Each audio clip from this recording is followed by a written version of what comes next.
Brothers and sisters, maybe you've heard of the psalm, deep calling on deep in the roar of mighty waters.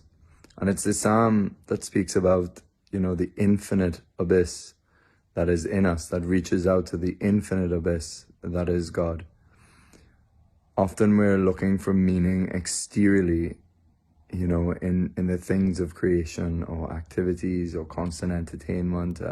We live in a entertainment world and entertainment culture, especially in the West. And we're constantly looking for meaning outwardly. But we know the great phrase of St. Augustine, that where he was panting, searching for God, and then he discovered that God was nearer to him than he was to his own self. And, the practice of prayer, the practice of contemplative prayer, is about learning how to be disposed to the action of grace, that God can draw us inward to discover this infinite treasure house that is within us. There's a saying by St. Isaac the Syrian that enter eagerly into the treasure house that is within you, and you will see the things that are in heaven. And so to think that within us there's this amazing field, this amazing terrain or territory to be explored, by which we can be really surprised by what is within our grasp.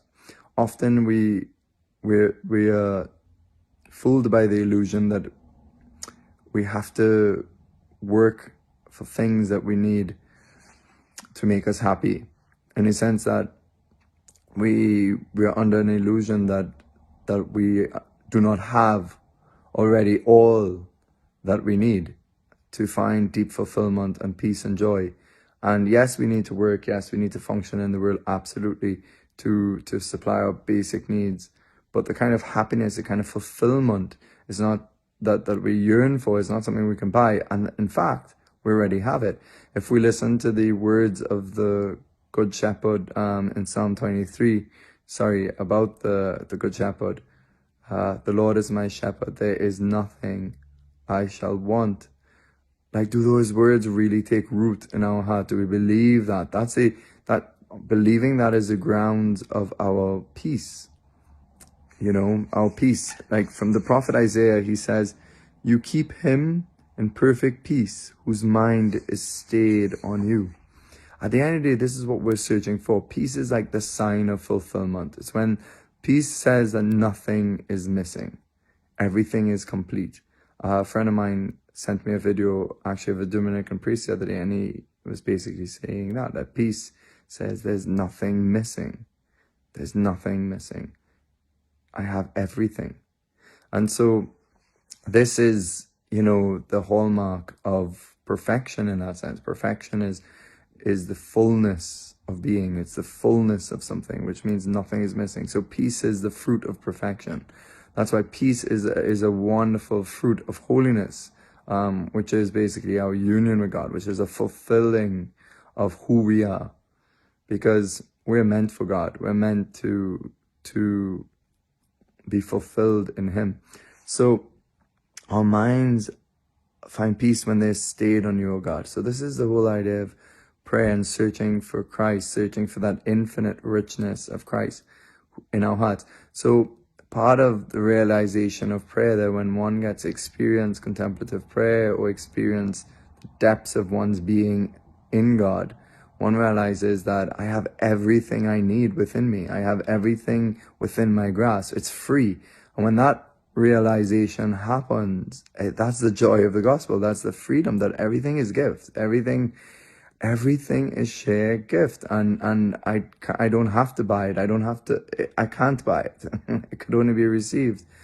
And when one comes to that deep realization, that then one starts to walk in freedom, that all I need is a little quiet corner.